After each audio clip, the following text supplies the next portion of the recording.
All right, I'm going to mute. Receive. We ensure that those subscribers receive proper allocations to the solar farm. We also help those asset owners receive the revenue from the solar farms as well. In terms of how I see the IRA impacting the energy transition and how this affects retail energy. At a high level, I'd say one, this renews the ITC, or the investment tax credit, to 30%. It really is going to instigate a lot of development of solar and wind, and so we're going to see a lot of development happen. A couple things else. It really highlights in particular a lot of development. There's a lot of tax credits, particularly targeted to 5 megawatt and below sites. That particularly will highlight both battery energy storage and distributed generation sites. The other thing I would highlight is there's a specific tax credit that will be very lucrative. That there's an additional 20% tax credit that'll be available to projects that are targeted to low income projects that either are on low income sites, or that the benefit is for low income customers. And that specific low income tax credit is 20%, and it's provided to 1.8 gigawatts of capacity for the next 2 years. And we're expecting that will be just a tidal wave. We're seeing a lot of asset owners and tax equity people, line up to go after that. So I would really say if anybody is, everybody really should be thinking about low income customers if you're not. And low income doesn't just mean, residential customers. It means housing authorities. It means Section 8 housing and property management companies as well. It's great. We had a good LinkedIn question about that. I know we're going to touch on that a little bit deeper. So thanks for the intro, Mike. Really appreciate it. Chris, can you introduce us to Verde Solutions and yourself? Jason, absolutely. Again, thank you, Enerex, for hosting us. Really incredible platform. I'm not just saying that as a board member at TIPA, but really thankful for the opportunity to speak to your audience. Verde Solutions, simply put, is we are a nationwide renewable energy firm focused primarily on solar, battery, and EV.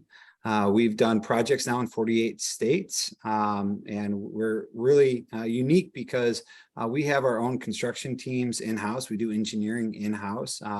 Really built the firm to cater towards customers similar to Enerex. Those brokers, those consultants that are looking for an ease into entry into the market. So people that want to sell solar, it's very simple. All they have to do is really collect some bills, a one-page form, and they're off. And that's all they have to do. And we do the rest, which it allows them to make commissions similar to they do on the brokerage side. So that being said, and regarding the IRA, big thing is job creation. I think the prevailing wage requirement is going to drive a lot of great paying jobs, which is great for our country. Manufacturing, there's a manufacturing component. There's a focus on US built products. And also we do a lot of brownfield and coal to solar projects. There's more investment tax credit specifically around building projects around those sort of sites. So sites that were they're just couldn't grow anything, couldn't build anything, and now we're going to be putting solar panels on. Those are the areas of our country I think we should have a long time been focused building on. So it's great to see legislation support that. And once again, Jason, thank you. My pleasure, Chris, and great introduction to Verde and the other side of the business as well. Dana, General Counsel for CORE. Hey, thanks so much for making this a diverse panel. I jokingly say that you're probably the most smartest, the person who understood all of the legalese of this the best. And yet it came at the last minute when I was talking to Peter Silver from your group. He's like, oh, you're doing a webinar on this? You got to have Dana on. I was like, I'd love to have Dana on. So Dana, thanks so much for joining us today, bringing that legal perspective. Tell us a little bit about yourself, core development, and your thoughts on the IRA. Great. Well, thank you, Jason. It's a pleasure to be here with all of you and my fellow esteemed panelists who also, based on our first meeting, you guys all have really deep knowledge in this area. And I think we have a nice, diverse sort of angle into the industry. So it's great to be together. I am a renewable energy attorney. I've been practicing in New York and New Jersey since 2008. I joined Core Development Group a few years ago and love working with my team. We are both a renewable energy developer and EPC contractor. We work with solar and storage or microgrids, electric vehicle charging infrastructure. We also provide owners rep sort of construction oversight services to a variety of companies. It's a great team. We're very excited about the IRA. We've been trying to dig into it to understand the implications and see a lot of interest from our clients and a lot of potential to develop new projects. We're also keeping an eye on the downside. I feel like it's my job as an attorney to be aware of all the things that could possibly go wrong. So there are some challenges that we see ahead. Like, for example, customers or clients saying, well, now that the ITC has been renewed for a 10-year term, what's the hurry? Why do I have to do this project right now? Or what about grid constraints? There's a lot of renewable energy that we want to bring online through this IRA Act. Is the grid ready for it? And, PJM isn't even taking new projects right now. So there's a lot to talk about and we're excited about it. And I'm really pleased to be here. So thanks, everybody. Cheers. Thanks so much, Dana. Again, really appreciate that. I have a huge background. Our last panel was on equity, diversity, and inclusion. And so as I was creating this panel and just thinking at first of like, all right, who do I know that is the best speakers? It ended up being, just like me, a bunch of stodgy old white males, which again, that's the problem with our industry, as we talked about in the last panel. So tying it together, going to continue to make that effort, and thank you. More women in energy, more diversity in energy. I think it's going to bring us a long way. David, please, this is the first time we're getting an understanding of Exergy, I think, with this group. I think some of the other names might be a little bit more familiar, but excited, and let's tell us a little bit about yourself and Exergy. Yeah, so good morning. Thank you, Jason. So my name is Dave March. I'm the CEO of Exergy Energy. We are a concierge utility for organizations where energy is mission critical, meaning they can't go down if the grid goes down, life safety, all kinds of things related to that. We provide sustainability and backup as a service and do 4 things for our customers that they can't do themselves usually. And that is, we'll make them 100% green. So all of their electricity will be from renewable or zero carbon sources. We make them 100% resilient with on-site backup generation. If the grid goes down, they keep running at 100% of their capacity. Number 3, we save them money. If you need to be resilient and green, you can't do better than come to us. And then lastly, there's no cost to you at all. There is no upfront expense. We provide all of the capital and things like that. So again, we're a concierge utility for organizations where energy is mission critical. I'm excited about this legislation because I am sort of a capitalist and it's going to help my business. Now, it's going to help my business in a couple of really odder ways that I think many of our panelists are going to talk about. Number 1, it will, over the medium to long term, reduce average electricity prices. So that's a very positive thing for everybody. But concomitantly, number 2, it's going to increase the price volatility in the market, which means if you really want to manage your energy costs and things, you got to be a lot more sophisticated than you used to be. Number 3 is going to make the markets more complex than they currently are. So you've got to start planning ahead that if you participate in grid services like demand response and things like this, just given the changes in the economics and incentives, and as it fosters additional penetration of renewables in the grid, it's going to make the market a bit more complex. And lastly, and it's not so much directly related to the IRA, but IRA is certainly fostering this, is grid reliability and extreme weather relatedly are going to continue to make the grid less and less reliable on that. So these things, again, are things that you got to take sort of account of. A couple of things that when I read the legislation, I think are absolute slam dunks. Number one, and what I mean like slam dunks, like, wow, this is a really, really great change. CHP is a huge beneficiary on this. My opinion, utility scale. Hey, sorry, real quick, David, what's CHP for the audience? Oh, combined heat and power. So on-site generation where you take the waste heat and use it in your process. Utility scale solar, I think, is a great beneficiary on this one. Batteries, EVs, and nuclear.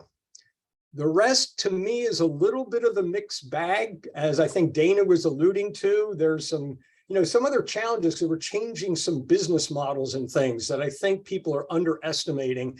And then also, as Dana, sort of alluded to, I'm less overly enthusiastic that this is pouring fuel on the fire and it's just going to explode. There are so many other constraints that this market is not that much constrained by tax credits. It's constrained by supply chain, interconnection, grid connections, and things like that. So I think it's going to create a potential price, sort of like price inflation increase, especially as we try and get the domestic content pieces. I think that this great thing about prevailing wage, wonderful. Most solar people have no idea how to manage through prevailing wage. It's not priced per prevailing wage. There's going to be a lot of that related. The idea also, or the aspect of being able to easily transfer the tax credit, fantastic. That is really, really great, having spent too much money and time getting tax equity for things. That being said, there's a whole new domain because now we have to be able to verify and have audited that, yes, prevailing wage was in fact, abide by that, the domestic content. So there's a whole new world of opportunity, I think, for lawyers and accountants to participate as well. Thank you. Hey, thanks so much, David. That's so true. Great introductions, everyone. To sum it up for the audience, there will be a lot of change from this. This is incredibly important. We need to get ahead of this as an industry. Secondly, not only will there be change, but this is not a short sales cycle, right? So a generator deciding to build new generation, that doesn't happen overnight. That's a year in advance that they're talking about interconnects, right? Customers doing behind the meter solar, typically a little bit of a longer sales cycle. So this is information that salespeople should be talking to their customers about now. And yet, agreed with David in terms of when all of this gets deployed, when we start seeing these benefits, that is a to be determined status. So with that, a lot of our questions that are pouring in, thanks so much, audience members. This is great. That's exactly what we're going to get into. We're going to start breaking this down. Huge thanks to Joe for putting this together, for finding it. On terms of the spending breakdown, right? We have different pieces of this bill that are being focused on. A lot of what we're talking about is here in clean electricity tax credits, the production tax credit, and then in terms of clean manufacturing, EVs and clean fuel, greenhouse gas, right? So that's a lot of this funding, right, is really focused on our industry. So that being said, this will be sent out afterwards. I think it's a really solid breakdown of where this $370 billion is going for the audience. And with that, I am going to pass this off to Dana. Dana, walk us through a little bit of just the IRA incentive overview in your opinion. Sure. So the tax credit components in this bill really offer two types of tax credits. The investment tax credit is a cash amount which can be applied to somebody with a tax appetite as a credit that you can apply to your tax bill, or a project can take a production tax credit, which is 26 cents, $26 per megawatt hour over a 10-year period. We were discussing as a panelist yesterday how there's a difference in these credits and who would be interested in which. The larger utility scale projects are the ones that are going to be interested in that production tax credit, which gives you a revenue stream solid for 10 years. And the investment tax credit is more for smaller commercial sized projects. Can you go back to that other slide for a second? So both of the tax credit programs in the IRA have adders. They have, and we're going to go, there's multiple slides on these coming up. I know there have been some questions. Can address one of them right now. These bonuses or adders. The question was, will they be stackable to a theoretical max of 70%? And the answer is yes. If you can meet each of those components, you can get up to a 70% tax credit, which is pretty amazing. And then on the right side of this sheet, it's showing you how certain organizations can get direct pay. I don't know if people remember the tax grant, the Treasury grant in lieu of tax credit program from the IRA a few years back, but it works kind of like that, where a cash grant can be received by certain organizations, nonprofits, governments. Somebody correct me if I'm wrong on that, but I think that's who can collect direct pay. It's not necessarily for commercial organizations. And then, of course, they're transferable to investors and third parties. So that's what this slide is about. You can go to the next one now. So this slide shows, a little bit more detail on the difference between the investment tax credit and the production tax credit. Can I interrupt here? And I apologize, but go ahead, David. We all jump up and down and say the investment tax credit is 30%. Yeah, that's really not accurate. So it was 26% this year. It's going to drop down to 22%. And everybody says, "Oh, it's up to 30." No, it's going to 6. Yeah. And if you want to get to 30, to get from the 6 to the 30, you've got to do prevailing wage. That's right. As I mentioned before, and I've built a lot of solar, they're not set up as prevailing wage right now, which is going to increase the cost of construction, but it's also, from an administrative standpoint, substantially a lot more work to do and manage and audit and everything else. And then anytime you get into prevailing wage, you typically also then get the state governments involved, because they've got to also verify those things as well. So I just want to sort of, and I don't mean to dash anybody's hopes here, but I want to be just honest. This is what it's all about, right? Yeah, this 30% isn't money you're just putting in your pocket right away. Yeah, I would caution though, having developed energy systems for the last 15 years.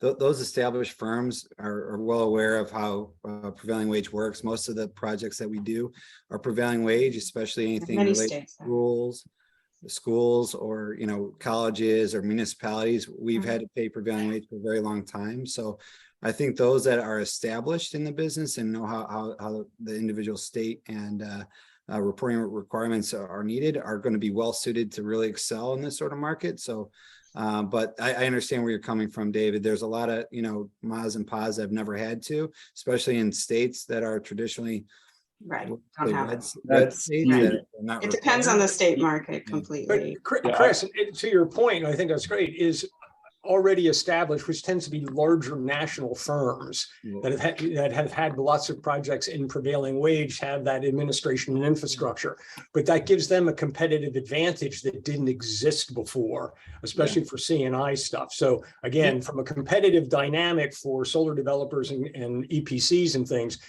the competitive dynamic has changed. So what I just heard is that you're going to be talking to somebody on this call, right? And I'm just making sure, Mike, what is Ampion? Does Ampion obviously deal with prevailing wage and all those things? I know you guys also do some production as well. So any thoughts from you on this combo? Well, I was just going to say the same. I mean, the clients and the companies we're working with are already well established with prevailing wage. It absolutely is a common thing, a requirement in New York already. And, the kind of national clients we're working with, are they're going to be equipped to to respond to the prevailing wage requirement. I think for our audience, for commercial off-takers who might want to get into solar, those customers don't care about hiring prevailing wage. They want a project they can afford. And so companies who are proposing and developing these have to explain to them that to reach the 30% tax credit, which is great news, now we do have to meet that prevailing wage for those smaller projects. So even in New York and New Jersey, where over 1 megawatt, or to get the value stack e-value compensation in New York or community solar, you do need prevailing wage. We have a utility scale project in California where, in order to get cooperation from the unions in California, we had to sign on to a project labor agreement. Otherwise, they would have shown up at our environmental hearings and objected to our project. So the businesses understand how to work with prevailing wage and how to put a pro forma or an economic model together with it and without it. Obviously, it's better without it, but you are absolutely right to point this out right from the beginning of the slide, that that 30% should really say 6%. The base rate is now 6%. The 30% is only achieved when you get that prevailing wage, which is a new requirement and a wonderful requirement. It is a good thing from the perspective of human beings living in this country who want jobs to have good pay. I love it. It's funny though. I just to mention, just to give context. So people listening to this call, they're like, well, what is prevailing wage? Well, like what is that on an hourly basis? So, like with insurance and things, like $45 an hour, roughly, like non-prevailing wage, up to closer to $100 an hour, considering some of the insurance requirements. So it more than doubles the cost, often triples the cost of an hourly installer for us. Hey, Chris, 2 questions there. What percentage of a project would you say is labor versus material? That's a great question. So you're looking at it. So typical solar developers are looking for anywhere, again, just beyond the curtain, 20 to 25% gross profit on projects, right? That'd be great.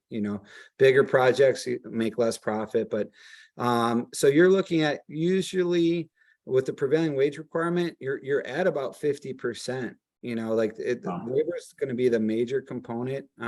We've had a run up in steel costs and modules and inverters, and actually, working with Eaton and getting combiners has been our biggest issue. So I think we're seeing a run up in those sort of products, and the demand with this new legislation is continuing to grow. Those are some of the headaches that we're seeing. And then with the influx of deals and the backlog and PJM and things like that, there's just so many things that have to come together. This is a big win for our industry, but ultimately it also adds, to say what, mentioned, fuel to the fire.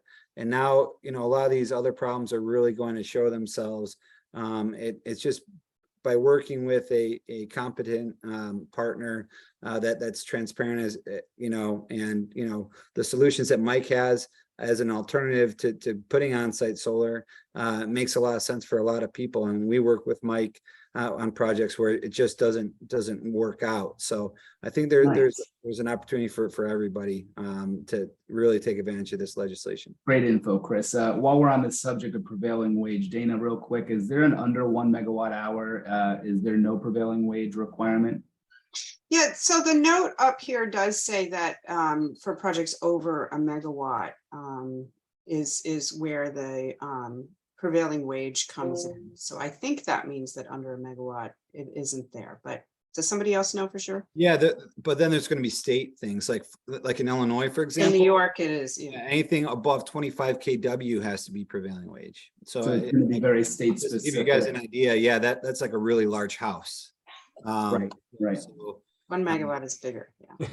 Yeah. So that being said, while it's federal, a lot of the states have more restrictive prevailing wage. That's so awesome. Great intel there. Really appreciate it. Dana, I'll let you, if you don't mind, continue. I know, pick up where you left off on explaining this slide, and then I'll come back to a few more questions. Sure. So just the basics here.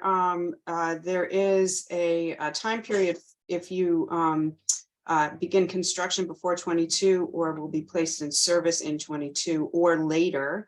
And these are all the technologies. I'm not going to read them to you, but you can see it's the typical cast of characters in renewable energy taxes and incentives. And the available period, both of them, both programs are through 2032, 10 years. I believe that there is also a component here where if the carbon reduction target is not reached, that the term may actually be automatically extended. But the base of the law is to 2032. And then, of course, energy storage is also another component in the bill here, with standalone facilities of 5 megawatts included, and there's no PTC for energy storage. For the battery perspective, and we'll get into the batteries here in a second. You know, it really seems, as I've been reading through this, that the investments, as you all discussed in your openings, in the broader energy sector are going to be much bigger. So, for instance, as I was reading, and if anybody has on the panel has comments on this, you know, 70 billion going into you know, this 2.6% PT production tax credit, and so, but that means that that's just the credit. So then how much money is actually really going to be flowing into our industry? And one report I said about $270 billion will be invested in ground behind, you know, production. So basically community solar, right, would be an example of that, and large scale solutions. Again, I don't know everybody's business perfectly, but Mike, I know that Ampion actually has some farms themselves and works with some developers. What are you seeing? What do you think about that $270 billion number of investments coming into the industry? Yeah, we definitely see an explosion really in development of community solar and you know, CDG. So you know, I alluded to it earlier, but the fact that the bill allows for an additional 20% tax credit specifically for development of projects that are low income projects, whether that's you know, CDG, battery, or you know, on-site development that you know, that benefits low income. We're definitely seeing, you know, what we're seeing anyway. We're definitely seeing a horse race to go out and get that 20% you know, benefit. You know, from the people we're working with, and so we're definitely seeing that. And again, I'll answer one of the questions in the chat, but and I will. The disclaimer I will say is the final definition and rules and guidelines on what qualifies are still being, you know, ultimately decided. But the lowest common denominator of that is, I'll just read it, but is that, let me find it, is that the project, you know, a qualified low income economic benefit project is defined as at least 50% of the financial benefit of the electricity produced is provided to households with income of less than 200% of the poverty line or 80% of the median income. That said, this isn't just a you know, a residential thing. Definitely, there's a view that you know, property management of affordable housing, you know, private and public housing, you know, will also potentially qualify as well. So again, and it definitely, a read of the bill would suggest that a objective was you know, economic, you know, was going after income, Low medium income, right? Balancing. Yeah. So would definitely suggest that is one area of investment. Very helpful. Just in interest of time, I know a lot of the questions are going to be around and has been coming into the audience on stacking. So I'm going to move fast in this, but I am just sharing how could this way of elongating compensation of this 2.6 cents a kilowatt hour is $26 a megawatt hour for those who are doing that. And it really does incentivize those new renewable generation. And so I'll just ask Chris if you won't mind commenting, or Dana, how will you guys as companies participate in this? And then we'll come back to David and Mike. So Chris, if you don't mind.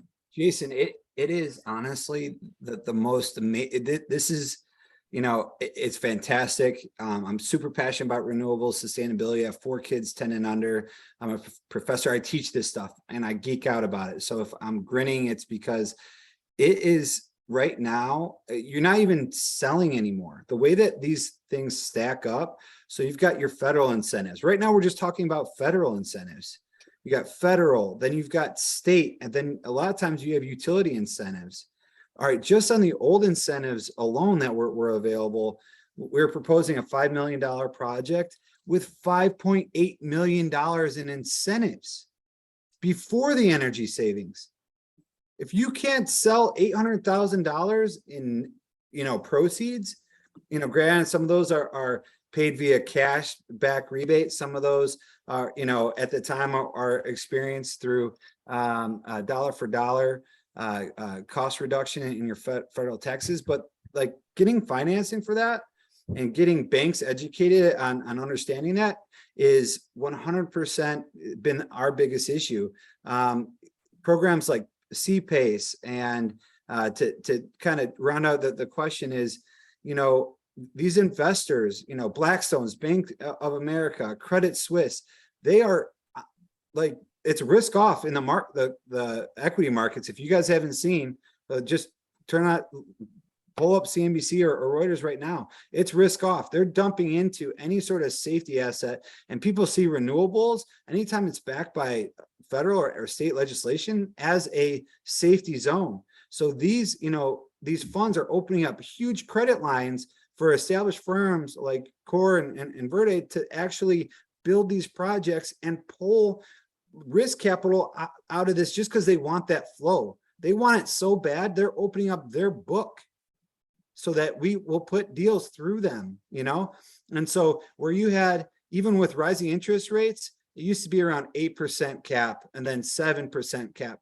And even with rising interest rates, we're sub 6% cost of capital right now. Wow. It's incredible. That's just because they want to lock in those deals. A lot of people believe that these, the spread is going to continue to grow. Electricity prices with inflation are going to continue to grow. So to answer your question, and the roundabout answer is, it is absolutely nonstop goodie bag right now with these incentives. But all those pain points that we mentioned, labor, there's a huge labor shortage. I hope that this prevailing wage really drives people into this industry. Prevailing wage, if you're making $85 an hour, that's well over $100,000 a year to put in panels.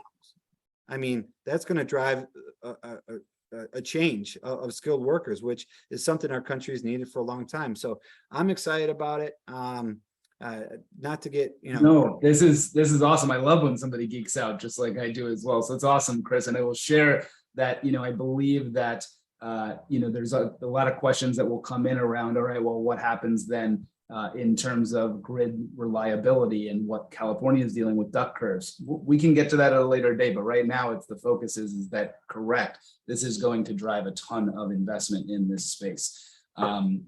David, I think that's an underestimate. To answer your question, I think that's an underestimate. I've seen 270 billion. Goldman's that they put out several hundred billion more in total investment going into this space. Yeah, so there's a question from the audience. Isn't there an adder for prevailing wage, and ITT is based at 30? No, that is incorrect. It's 6%, and then prevailing wage brings it to 30. Just real quick answering that. Thank you for the question. But yeah, anything to add, Dana or Mike, about this, or David? Can we move on to, yeah, please. I would just add, I echo everything that Chris said, and I think this question on 26,000 megawatt hour incentive is about the PTC. We are probably more focused on the ITC for our projects. Comparing it to renewable investment versus other forms, perhaps maybe comparing to fossil, there are still incentives and subsidies in the fossil industry right now. That was a trade-off that happened in this bill to get Senator Manchin on board, was to continue investing in fossil domestically. And while, you know, we want to accept the bad with the good, and certainly this good is great for our business in terms of continuing to invest in fossil generation, you know, we still have to figure out how we're going to really have an energy transition and reach climate targets that are necessary to avoid 2 degrees Celsius increase in global temperature. Yeah, there's some incentives for nuclear too this time around. Right. So yeah, that's all I have to add. Very helpful. Thank you so much for that. Awesome. Anybody else comments on this, Mike? No? I mean, the companies we work with, we see the ITC driving more development. Then PTC, great. Okay, cool. Yeah, so Definitely. from our perspective, I sense. acquire mostly utility scale under virtual PPAs and things like that. So from our perspective, we see the PTC as most beneficial to our business sort of in general. Awesome. Very helpful. Thank you so much. Hey, just so that, because we're getting a lot of questions on this. Yes, this will be, this is being recorded. Yes, this will be posted. And yes, their slide deck will absolutely be sent out probably sometime later tomorrow. So, but continuing along, I know so many people are really interested in how to stacking to get to 70%, what really has to be done. So Dana, can you take us through the domestic content adder? Sure. So just a caveat on a lot of this, and there was one question before on the low-income community adder. We're waiting for guidance from the Treasury Department on the details of a lot of this stuff. So that could take, I'm not sure how many more weeks before we'll know exactly what are the eligibility criteria, how is it exactly that we make sure we can qualify for these things. But setting that aside, domestic content, you get an additional 10%. So say you got to your 30% because you have your prevailing wage, you can now be at 40%. If you are using products that are manufactured in the United States, and really you can satisfy this with up to 40%, beginning with 40% and up to 55%. You can count steel and iron manufacturing, and then there's a little bit more definition, metallurgical processes involving refinement of steel additives. So there's a lot in here to try to unpack what that means to have domestic content. But the purpose here is to spur investments in U.S. manufacturing.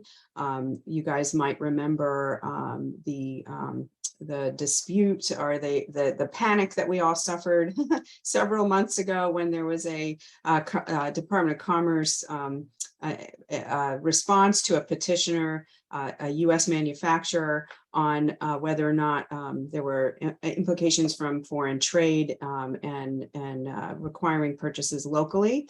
And so this is a response to that conversation. We all want to buy American. At the same time, our materials, at least in the solar industry, are not manufactured in the United States. So hopefully steel is coming back. But you know, silicon and raw materials used in the solar industry overwhelmingly come from China. We also have you know, issues with human rights and the commitment, at least of SIA members, to avoid purchasing materials that come from certain regions in China where unfair labor practices are in place. So it's important to have domestic content, and this incentive, everybody hopes will drive more U.S. manufacturing. I agree on that, but it also takes time to ramp up U.S. manufacturing, right? So from a short-term perspective, I now, if I can get the domestic content, I get an extra 10%. So what does that do? Let's look at for steel and metallurgy and things like that. Does that mean foreign stuff prices fall? Or US source things prices go up? And it's most likely it's all going to go up. So your cost of, you know, and how much does it go up? It goes up until you know, you're indifferent between the additional 10% and the cost increase. What I think one of the things you mentioned, Dana, when a concern when you're early on is, are people going to wait and say, hey, you know, the ITC is out there for 10 years. Do I have to jump on it right now? The supply chain and domestic content piece of this, which is also will also slow it down somewhat. So people may say, hey, I really want to do this with domestic content. I can't get it right now. It's, the supply chains for US domestic content stuff are going to get even longer, and it may in fact delay some projects. Just a thought. And there's also the currency risks, right? So we have a real big strength in the dollar right now. Money is flowing into the dollar, and it's kept prices relatively low. If we return to any sort of inflationary period, what we've seen is the steel costs and projects from our U.S. manufacturers, out of Ohio, have kept prices relatively stable. But seeing them at SPI, I mean RE Plus last week, they said their price increases in the winds. So to your point, David, I think you're going to see some domestic increases that are going to negate much of this 10% ITC.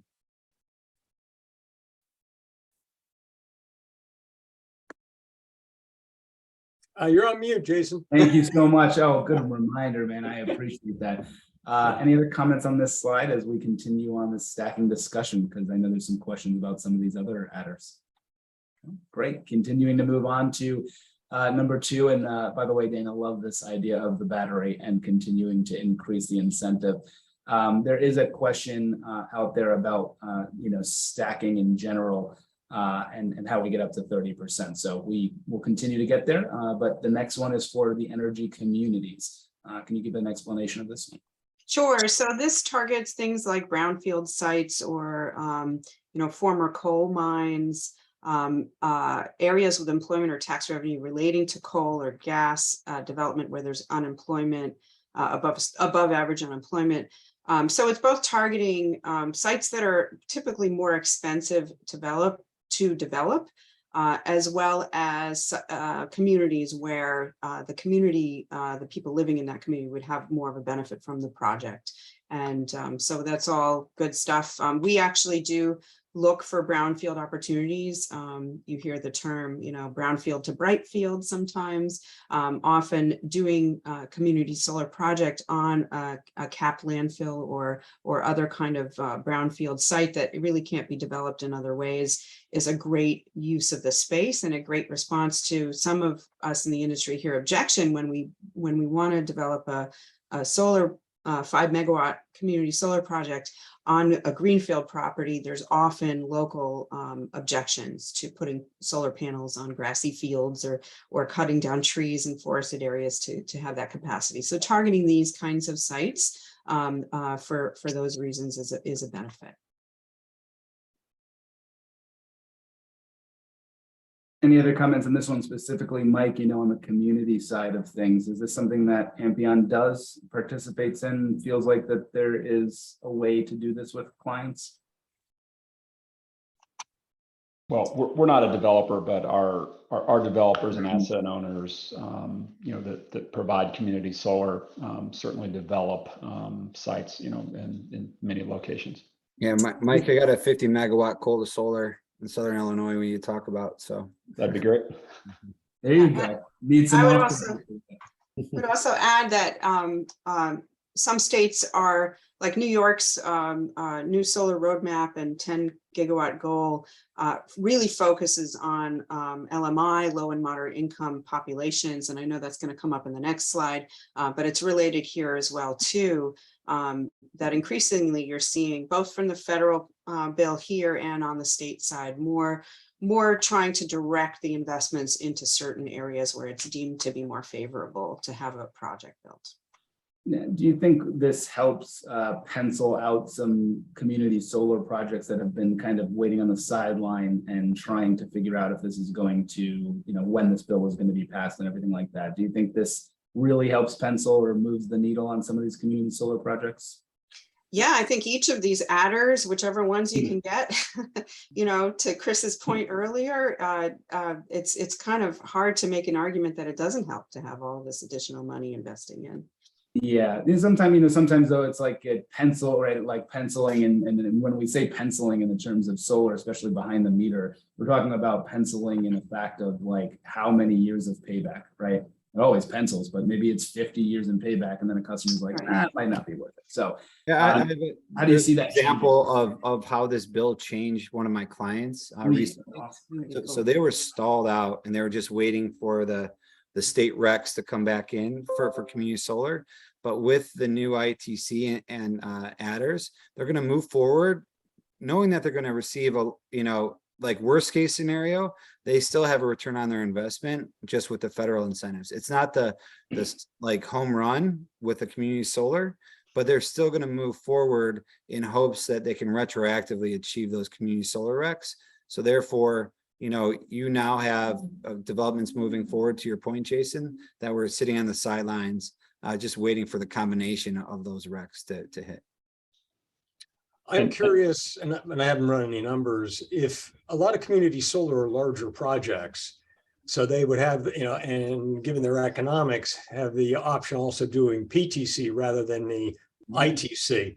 So I'm going to be interested in seeing which way it goes. Do they, for a community solar project going after low income and getting that 50%, is it better to go with the, that 20% adder in the ITC, or just because the cost differential is so high, it's better to go to the PTC? I haven't run those numbers, but I'm curious. Yeah, the way that it works out in this, Illinois right now, it's a 5 megawatt AC cap. So we're still, somewhat smaller in terms of the nationwide community solar projects that are going in. And we've, see that all of them are preferring our investors, the ITC models. But, like I said, we can talk about, share that with what Cone Resident came out, and they kind of had that graph, and it was closer to 10 megawatts is where it starts to kind of really change economically. But David, I'll make sure I share that with you. Thank you, appreciate it. And I'll reinforce that. That's what we're seeing as well, is 5 megawatts and below is the preference in ITC for community solar.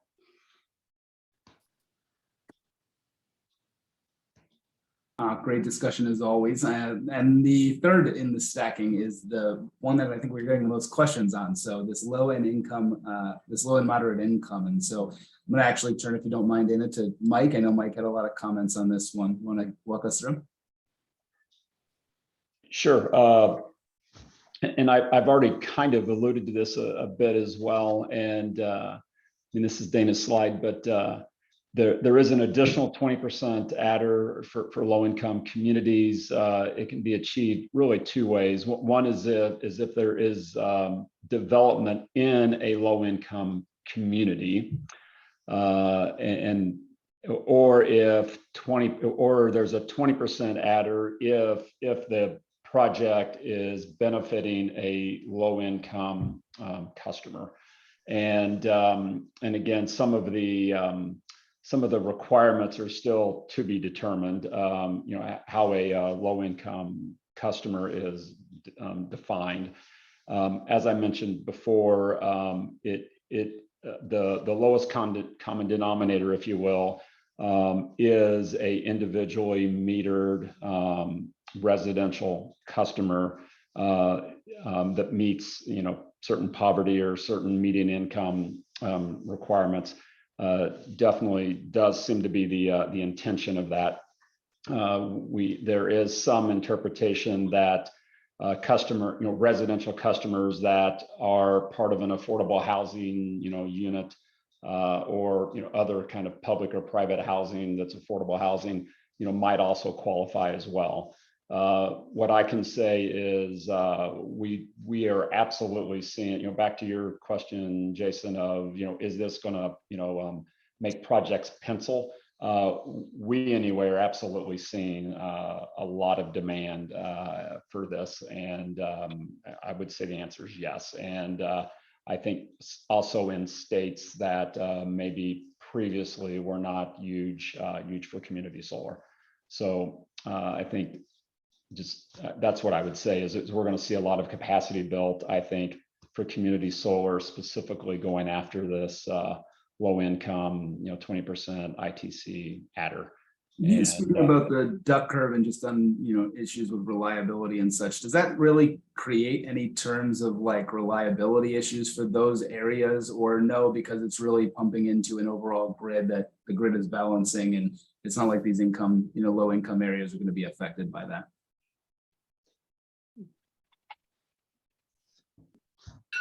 I guess to be seen. It's okay. No worries. I mean, This is- well, one thing I'd say is one of the benefits in the bill is that the interconnect cost can be recovered by the developer, which is another reason why you're going to see more. Again, that's another incentive for the developer.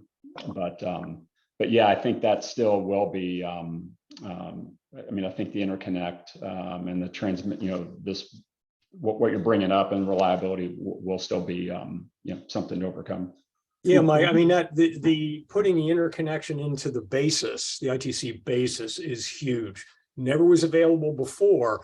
It's true. And what we've seen is we've got so much solar going into the grid, interconnection, both, the queue, but the cost has gone up dramatically. And now being able to put that in the ITC is a huge win. That's huge. Yeah, that's absolutely. I just wanted to point something about the battery here on the 70% scale. This 70% assumes that you've also achieved every single prior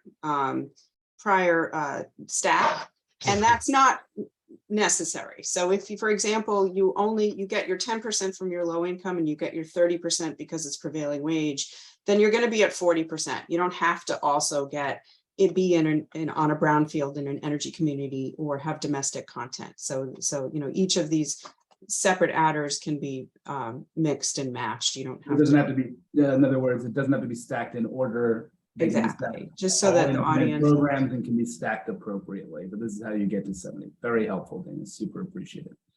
Continue to move on. We talked a little bit about this. The other technologies that benefit from this is surely battery storage beyond solar. Solar is obviously the easiest one that can see that from both a production tax credit and incentive, but batteries don't actually produce power. So I'm wondering if anyone can speak intelligently to how, or any situations that they've developed with clients that have both solar and battery, and how battery will also play into the ITC. Yeah, I can speak on that. What's unique about this is so you can have standalone backup now and achieve the ITC. Previously, batteries did receive the ITC if they were tied to your renewable energy system, similar to what probably David's doing with some of the microgrids and things like that. You could take advantage of the ITC. Now you could have standalone redundancy around cold storage or power facilities that are looking for battery hospitals. Yeah, but combined heat and power systems that achieve there's a certain efficiency level that they had to hit, and then you can move batteries in to achieve the ITC. You no longer need to do that, which is a great part of this bill. Yeah, that means that battery storage projects, I know there was a question about residential battery storage as well, if anyone wants to talk to that. But we have to imagine that because now battery, as you mentioned, Chris, as a standalone qualifies, that helps pencil battery technology as standalone redundancy, resiliency, and then also realize that then it could also be a play, right, to do hedging. Our energy arbitrage is the way the battery people talk about it, right? I am going to make sure to charge my battery during low price times and push out during peak times. And so now if this actual putting this in place, I get a 30% tax credit back.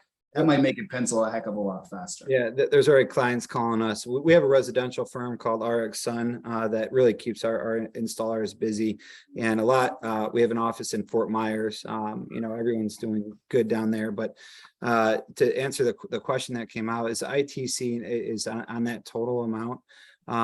The biggest thing is with backup battery is in that situation. We've had multiple clients call in the last couple of days, making sure that their solar panels were still going to work after the power went out. Well, it just quickly if you just have solar panels and you're exporting your additional production back to the grid, and you don't have any batteries, the way that those systems are structured, they shut off when the power is cut off from the grid. That's a safety protocol so that you're not putting power back on the lines when the line workers are working.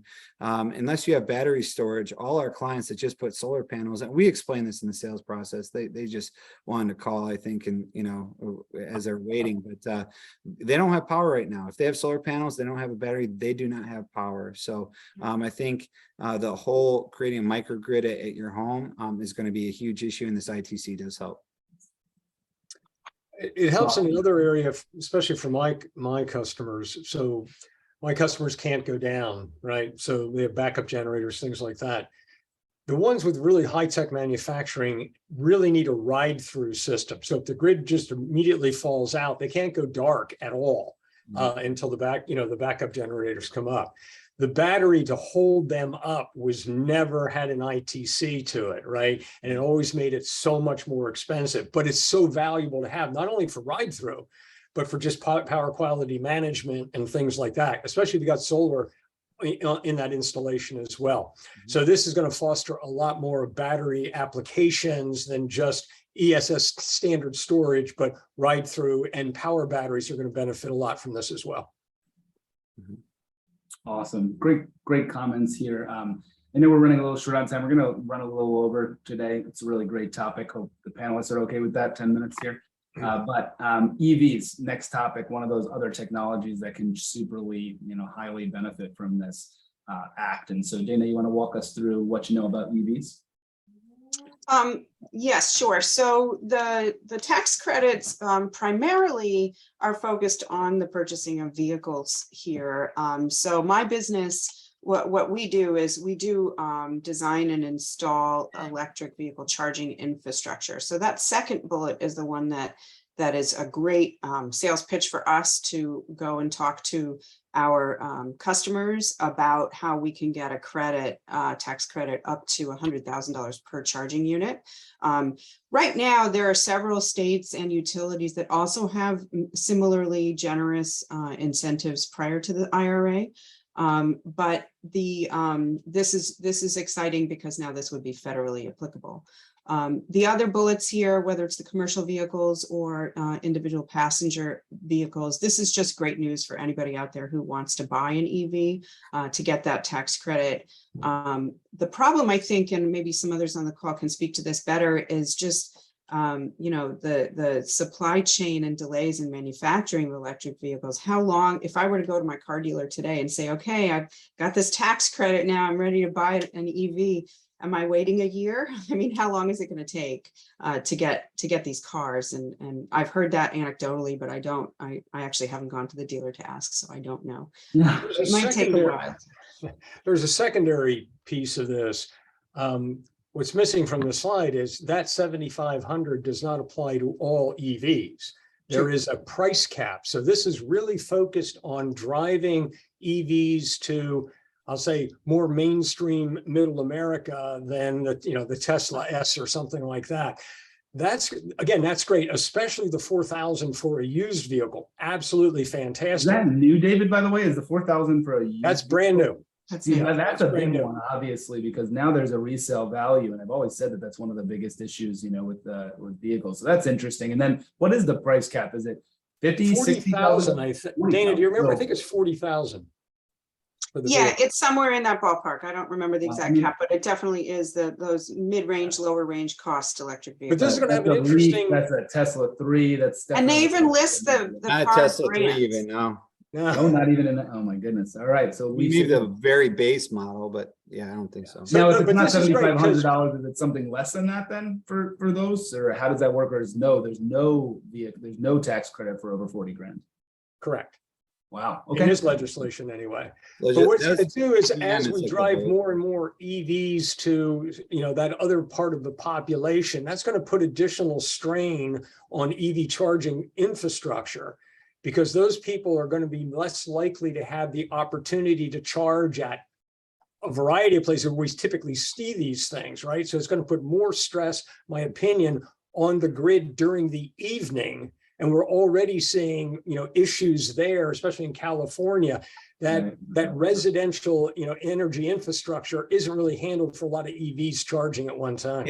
And Dana can definitely talk about this too, and David as well, but all the service upgrades that are going to need to happen at these locations. Yeah. I mean, these level 2s are pulling 50 amps a piece. So like if you're, a lot of these areas, they have maybe 200 amp service, 400 amp service, not 2000 amp service, so, those are major infrastructure upgrades that are going to cost a lot of money. We're seeing a lot of utility incentives that will pay 100% of the utility side of the cost of the upgrade too.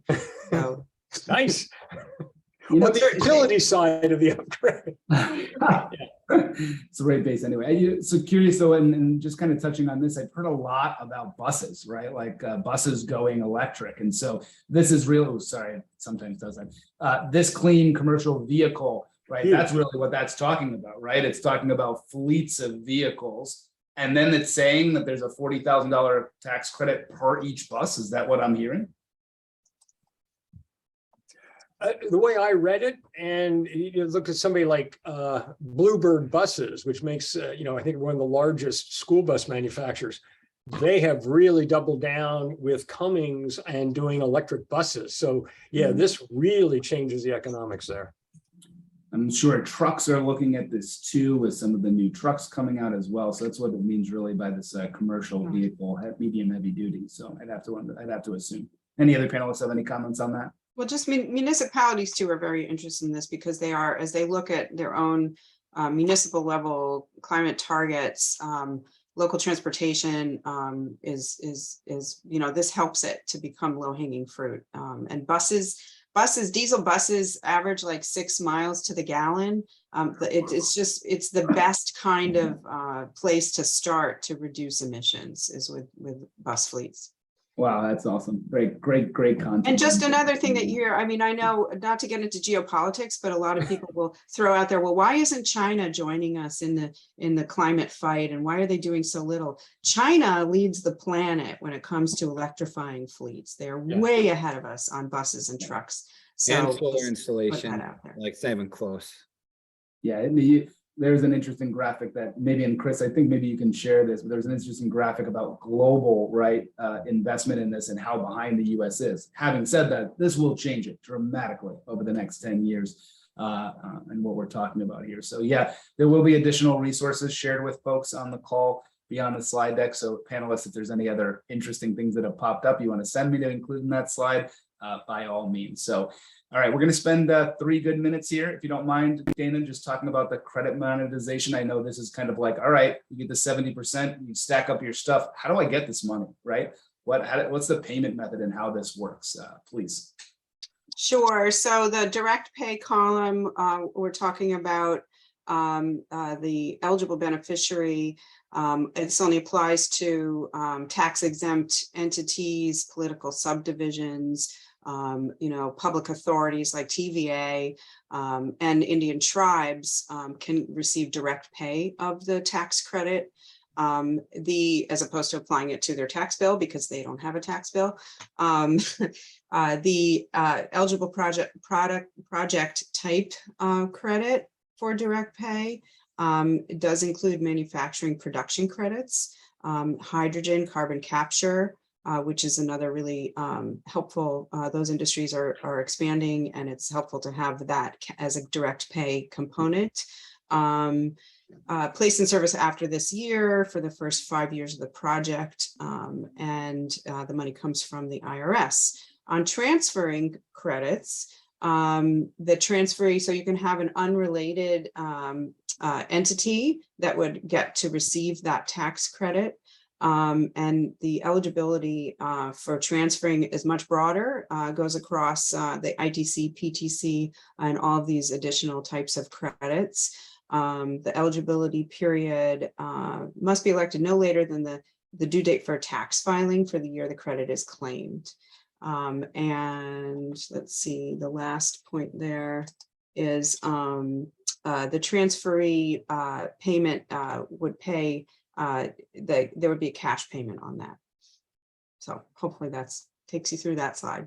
It does. Anybody have any other comments on this slide, panelists, in terms of the credit monetization and just, is there anything new from this bill? I think there, from my understanding is that, you know, there was, in the ITC previously, if there was an entity like a municipality who doesn't pay taxes and doesn't have, you know, they didn't really qualify for it because it wasn't offsetting any tax that they owed. So what they had to do is find a tax equity partner, somebody who had tax liability, to basically be involved in that and make money off of it. So anybody want to comment on what has changed with this bill and now allows for additional, you know, people? Well, it's fantastic for municipalities, because that was always a problem. What I'm really waiting for, and I think Dana alluded to this, is we need sort of test cases now. We need guidance from the IRS and things like, so let's say I sell a tax credit. Fantastic. I mean, I don't know what the pricing is going to be, but I'm selling that tax credit for cash. But it appears that the same recapture period still applies. Now, before, when we had the partnership flip and things like that, all the parties were in one SPV that essentially was basically managed for that ITC in that 5-year period. If I sell it outright, how does recapture then work? What are the forms and filings and things in order to qualify that? There's a lot that's still, at least from my reading, a lot that's still unknown. Yeah, the application for those tax credits, accountants, like you said in the beginning, accountants and lawyers going to make a lot of money. Yeah, devil's in the details, and we are waiting for the guidance. That's good. Again, you know, it's always a work in progress when big bills like this come out. I'm glad we're starting. Maybe we'll have another session early next year and give some more updates. So Chris, Mike, any comments on this? It was covered, throughout the presentation. I'm good. Beautiful, man. This is great. You know, there's been some really great questions for the panelists. I know we're 10-15 minutes over now. And so I am going to close, right?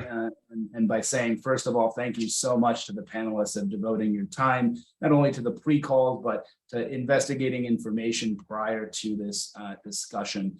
I'm geeking out about this, just like everybody else. There's so much that's going to happen in the solar industry over the next 5 to 10 years. Energy brokers, consultants that are on the phone, clients of Enerex as well. This is huge. This is going to change the business model. Enerex has always said that we believe the broker of the future and the brokers within retail energy will be full service, right? They will be like how travel agents changed and now book the entire trip, not just your flight, not just a piece of it. So this bill is going to change those things. We got some fantastic panelists and companies on the line today. And so as you have different projects that come up, I'd please, speak to them.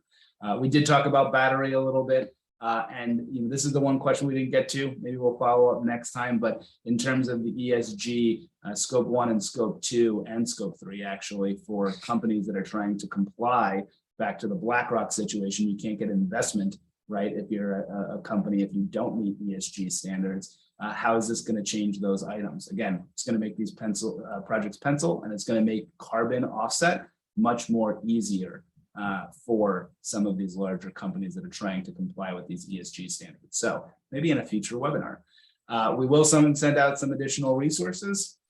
And just to close out, Enerex is now next webinar series in October. We're actually bringing 2 to the industry. One is we are having a conversation with Mora and Real and Reason. If you don't know who those organizations are, those are the organizations trying to bring choice to more states and more territories in the US. Again, to us as Enerex, it's bringing people together. It's everybody working together to make this industry a stronger place. So please come and attend. Really cool updates in Missouri. I think we might actually have a shot in 2023 of seeing that open up for businesses and choice with the work that Jake Silverman's doing. And then secondly, DNV, the global consultant, somebody who's been in retail energy from the get-go, has decided that they're using our platform to share with the audience all of the results of their annual broker survey. So if you're interested in things like what's the average margin that brokers are getting, how many deals are getting done and things like that, I think you're going to gain a lot of intelligence from that meeting there on October 27th as well. So with that being said, don't hesitate to scan the QR code, grab your camera, boop, and you will register. You are registering for both but you can attend what you can attend, watch the replays for the other. So really excited about that, and hopefully we see a lot of the same faces. And again, just huge thanks to the panelists. Mike, great work, that you've done in retail energy for so long, and Ampion is such a cool company doing so much in community solar and such. David, it's been a pleasure meeting you and understanding a little bit about more with Exergy and all of these, utility scale and large municipality projects, and really taking somebody kind of off grid power with backup and those pieces. There's a lot of interest in that area from consumers. So excited that our brokers can talk to you as well. Chris, thanks so much. Verde, obviously stalwart in retail energy, and all of your support for TIPA. You're a known face, so I hope this brings a lot of light to people who've seen your face before and maybe not known exactly what you do over on the Verde side. So yeah, appreciate it greatly. And Dana, thanks so much from a regulatory and legal perspective. And I think Core development group has attracted a couple of people that were in retail energy for quite a long time. So very excited to have you on the phone as well. Thanks so much. Thank you. Thank you. Thanks so much for having us. Thanks. Cheers. Have a great rest of the day, everybody. Thanks so much for attending. Bye. Bye-bye.